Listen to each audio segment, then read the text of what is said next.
Ang ilang mga paaralan sa bansa ay higit sa ilang siglo na ang edad. Sa pagiging kolonya ng Espanya sa loob ng mahigit 300 taon, maliwanag na marami sa mga paaralan dito sa Pilipinas ay mga paaralang Katoliko.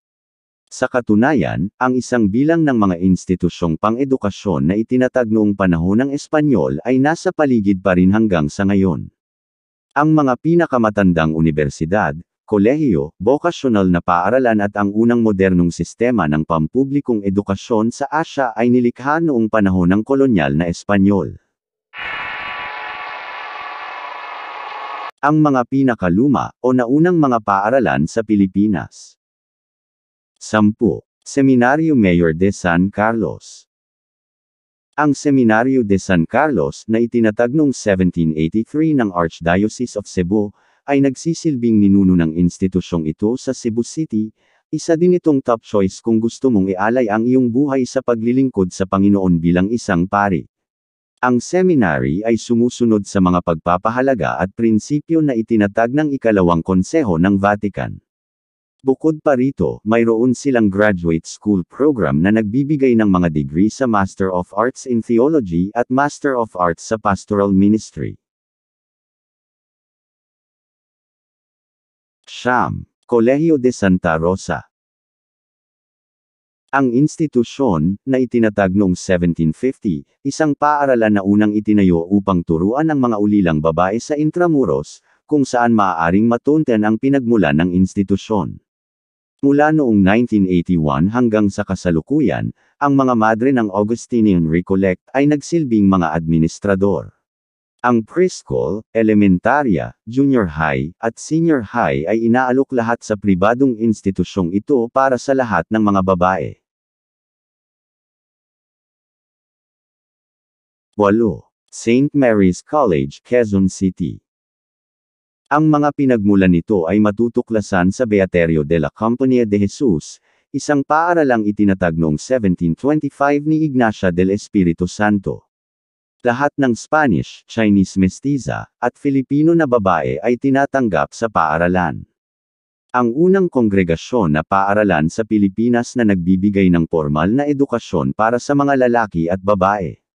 Itinatag nito ang sarili bilang isang kongregasyon noong 1901, at noong 1939 opisyal nitong pinalitan ang pangalan nito sa St. Mary's College. Mula kindergarten hanggang grade 6, nag-aalok din ang paaralan ng junior at senior high. 7.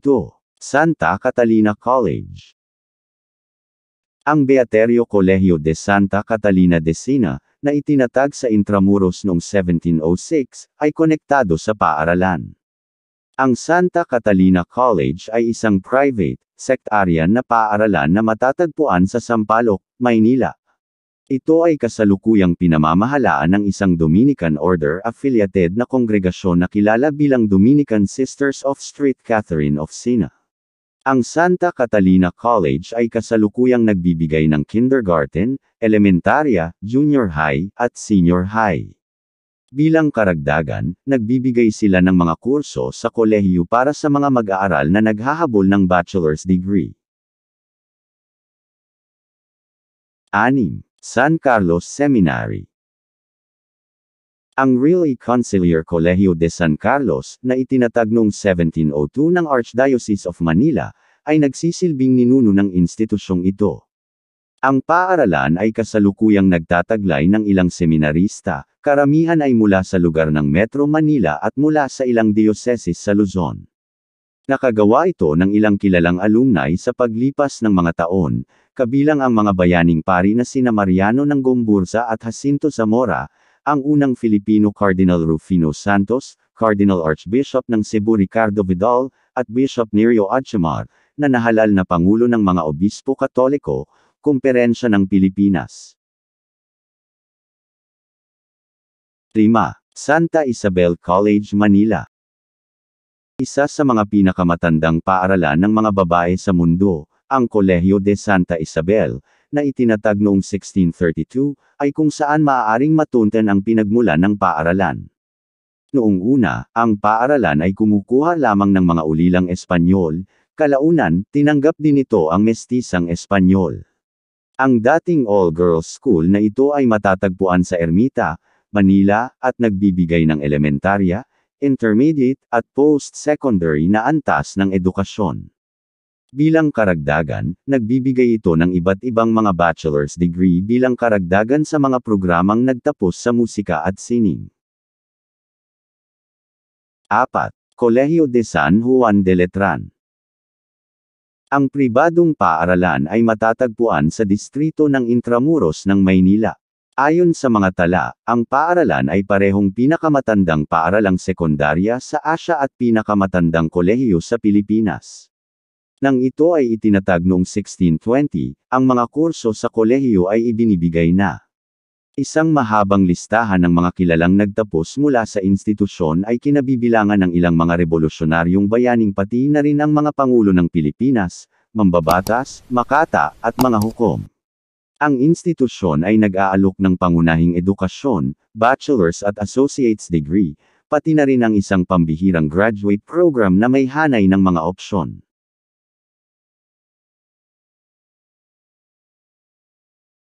3. University of Santo Tomas. Ang University of Santo Tomas ay itinatag noong April 28, 1611 ni Arsobispo Miguel de Benavides ng Maynila, na matatagpuan sa Sampaloc, Maynila. Ang pinakamalaking institusyon ng university sa Maynila sa mga tuntunin ng pagpapatala. Mayroon itong pinakamatandang umiiral na charter ng universidad sa Asya at isa sa pinakamalaking universidad ng Katoliko sa mundo sa mga tuntunin ng pagpapatala na matatagpuan sa isang campus. Ang pangunahing edukasyon, undergraduate, graduate, at doctoral degree ay inaalok lahat ng institusyon. 2. San Jose Seminary. Itinatag noong 1601, ang San Jose Major Seminary ay isang Catholic formation institution na matatagpuan sa Katipunan Road, Quezon City. Itinatag ng Society of Jesus ang institusyon. Ang orihinal na pangalan nito ay Colegio de San Jose, at ang mga layunin nito ay kinabibilangan ng pagtuturo at pagsasanay sa mga kabataan sa pag-aaral at pagnenegosyo, gayon din ang paghahanda sa mga magiging pastor ng simbahan. Ang layunin nito ay gabayan ang mga seminarista na may responsibilidad na hikayatin at hamonin ang mga porma na umunlad sa pagiging tao, intelektual, espiritual at apostoliko. 1. University of San Carlos. Ang Universidad ng San Carlos ay matatagpuan sa Cebu City. Orihinal na itinatag noong 1595 bilang Colegio de San Ildefonso, kalaunan ay naging Colegio Seminario de San Carlos noong 1783 at sa wakas ay nakuha ang charter ng universidad noong 1948, nagsilbing orihinal na organisasyon ng pamamahala at pangangasiwa ng paaralan hanggang sa makuha ito ng Society of the Divine Word. Ang paaralan ay hindi lamang ang pinakamatanda sa bansa kundi maging sa Asya. Nagbibigay ito ng elementarya na edukasyon, isang paghahanda sa Montessori na paaralan, at ilang mga programang undergraduate, graduate, at postgraduate na may malawak na spectrum ng mga paksang pang-akademiko at mga espesyalisasyon. Salamat, huwag niyo po kalimutan mag-subscribe.